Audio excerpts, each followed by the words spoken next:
Hi folks, how are you doing? After the rest day we are back in the Gashimov Memorial, and today we saw once again as in the first round but with reversed colors, playing Mamedyarov with the white pieces against Magnus Carlsen, the world champion, who had black pieces today. And well, I will just say the game in terms of moves, number of moves was a short one, 20 something moves, but it wasn't a draw, an interesting game. And well, remember, Carlsen has been having more or less a roller coaster here, an up and down tournament. He lost 2 games. He won his first 2 games. So let us see how did he play today. Mamedyarov plays d4 as usually, and as usually Carlsen goes for the Nimzo-Indian defense. Mamedyarov allows it. Bishop b4, and he doesn't go for the f3 variation, which has been providing us some really interesting battles lately. Queen c2, another classical move. In fact, it's called, I think, the classical Capablanca variation, and its point is to recapture on c3 with the queen. White doesn't want to spoil his pawn structure, and he thinks he can afford this tempo. This going to c2, taking on c3, even going back to c2. He can say he can afford this. Well, there are lots of moves here for black. I mean, I used to play this as both black and white a couple of years ago. Black can easily castle, very solid, very normal move. Black can play c5. Black can try even the interesting b5 gambit. I think b6 is also played, and even knight 6 attacking the pawn on d4, which is not defended, is a move.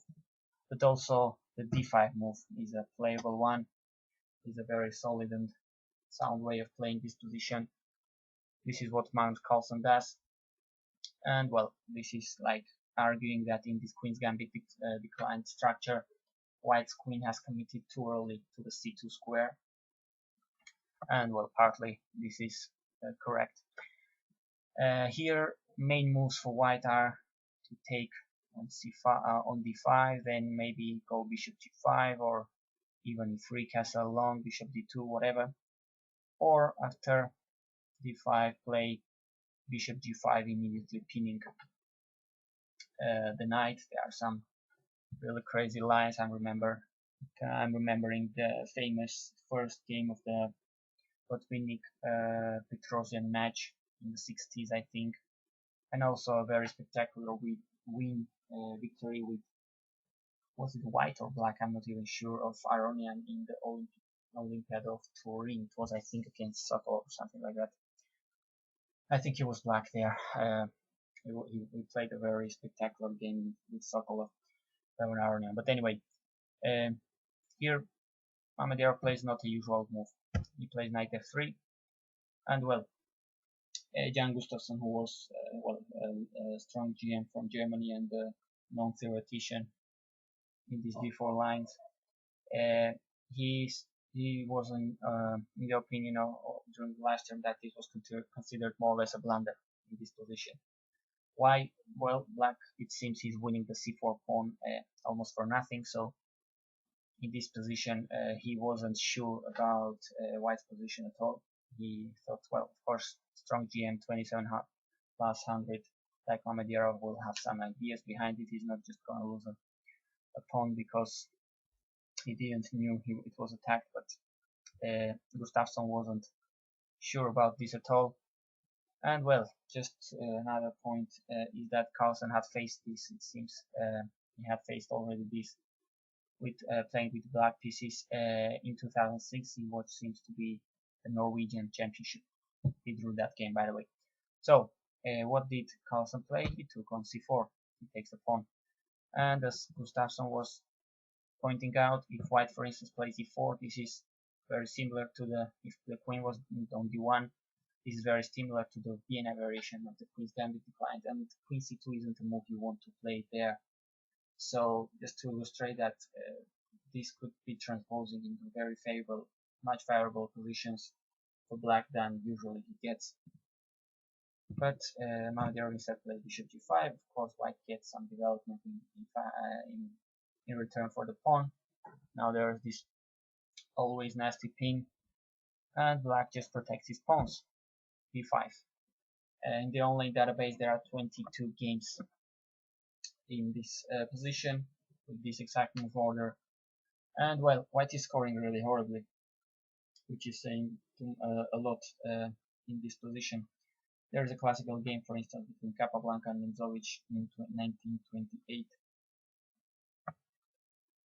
Now, whenever black wins a pawn in this queen's pawn openings on c4 and protects it in with b5, a4 is a very typical move to try to dismantle black's queenside pawns and even take advantage, punish him for taking this pawn and not completing development. But here black just plays c6, protects that pawn, and once again I'm overusing his quotes, but Gustafsson was saying with correctly that to achieve this kind of position in the, for instance, but Phoenix Semislav, I mean, say white plays e4 to make it similar. Black would have to play, for instance, h6 and g5, bishop g3 to reach this kind of position in the Semislav Phoenix. Black has to concede this h6 g5 moves to have this protected c4 pawn. So this may be even a better version of the being more comfortable to play for white, and maybe he may be correct. I mean, bishop b7 or knight b7, normal moves here for black, and this is a playable position it seems. Instead, after c6, Mamedyarov goes the Catalan way. He plays g3, and well, I mean, black can play in almost an automatic mode with typical Stanislav moves: bishop b7, a6, knight b7, short castle, and asking white where is his compensation for the pawn. And that's what Carlsen does. In fact, he plays bishop b7, bishop g2, knight b7, castles, and here he plays queen b6, getting away from the pin and making maybe uneasy to play knight e5, putting some pressure on b4.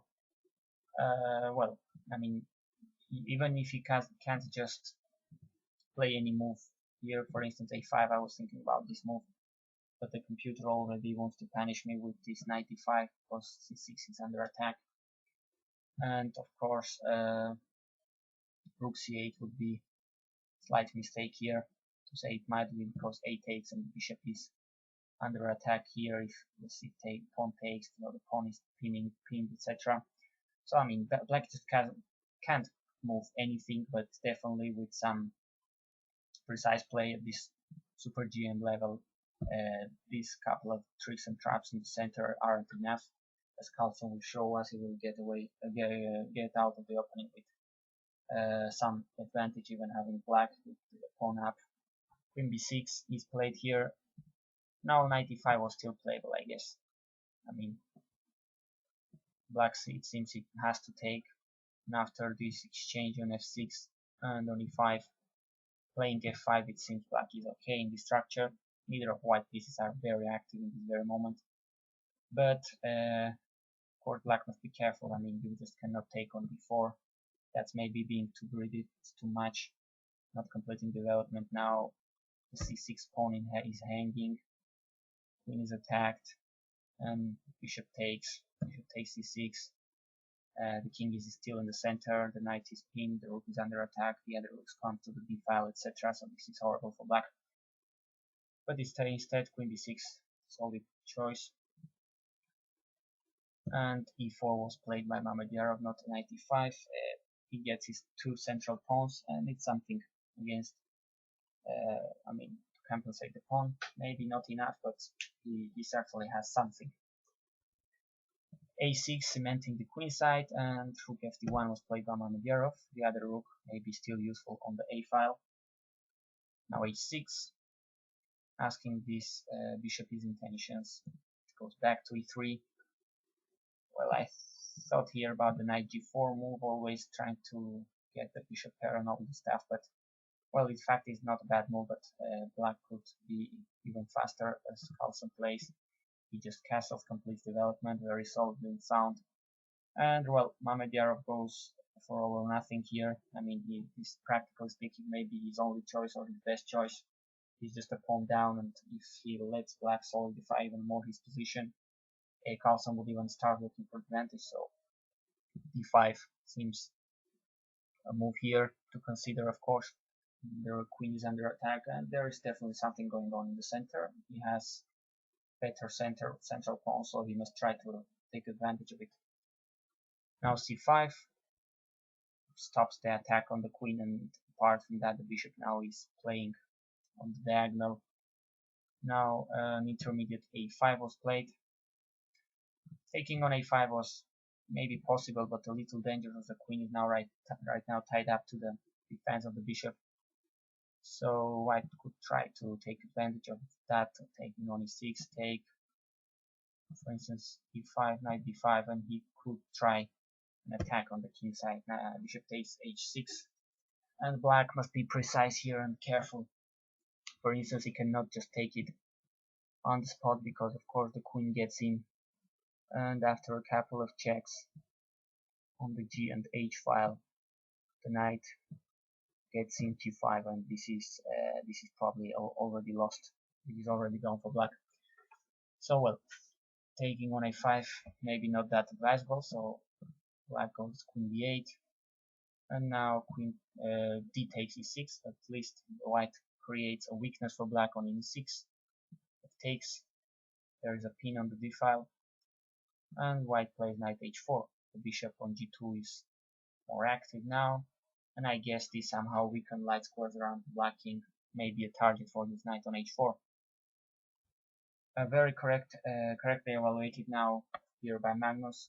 Bishop on b4 isn't very likely to go back into the game early, so he thinks correctly. I think it is worth to exchange it for this knight on c3, which is a potential attacker or an important defender of this e4 pawn.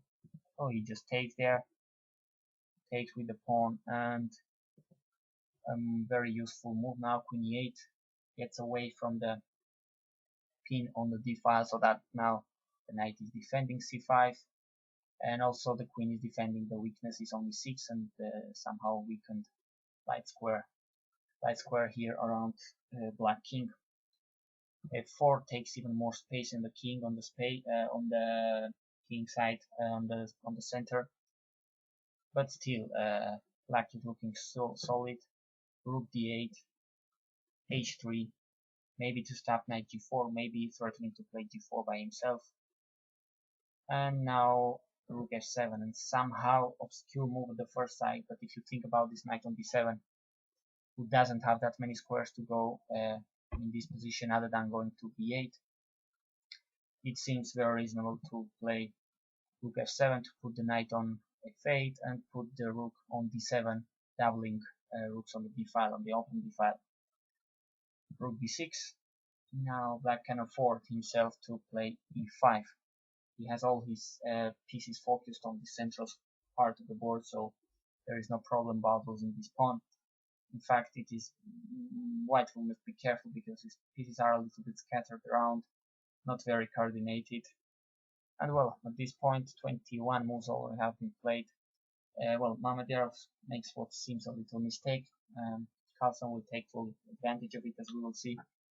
White plays f5, leaving his bishop, for instance, somehow passive, hitting his own pawn. This e4 pawn is now a weakness, I guess, and really it seems it was better to play rook e1, just bringing the other rook into the center and just wait for the matters to happen on the central squares. In fact, instead f5 is answered by the normal knight f8 move, and once again Mamedyarov doesn't find the best move here, but already situation, I mean, not very easy here to play with all these scattered pieces around. He takes on c5, regains his pawn, but his pieces are not coordinated at all, while black has really regrouped all his forces. Now very simple moves: rook takes, bishop takes, the other rook comes to the d file, bishop takes on f8, queen takes on f8, and I think black is clearly better here. His pieces are much more active. The rook controls the open d file. The queen has an interesting diagonal here to play on, and white's pieces aren't really doing that much. The e4 pawn is a weakness, I guess. The g2 pawn doesn't seem very active at all. The rook is still on a1, the knight on h4 isn't sure what is he going to do, come back or go to g6, so black is much more comfortable here. Rook d1 was played by white, and now queen c5 check, and after king h2, tactical motives here, a little bit overwhelmed, queen on c2, black takes on e4, and in fact after only 27 moves, Mamedyarov resigned the game. Yes sir, Carlsen wins his third game in this tournament, and let's see what's happening here. I mean, bishop is attacking the queen, also the bishop on d2, but mainly the queen, which is the only defender of this rook on d1. Sorry, didn't make that. So well, the defense here for white, I mean, apart from all of this, all of the activeness of black, is a pawn up black, so the defense here is really, for white, is ugly and uncomfortable. Say queen e2 to keep protecting the rook, but now the rook can go back, can go up to d3, or even the bishop could go there, and if bishop takes, now rook takes, queen takes, knight takes, even white king may be in some danger. The queen, black queen, has some dangerous squares to get in. The white knight on the rim doesn't seem very active, and white has some really weak pawns here on a5 and c3, for instance. So this was an ugly defense, and for sure Magnus Carlsen would be torturing white here for really as long as he wanted, because there is almost no risk here for black to lose. So okay, there it goes. The 6th round is over. Magnus Carlsen wins once again after these 2 defeats in the previous rounds, and let us see if he's really back. Thanks for watching.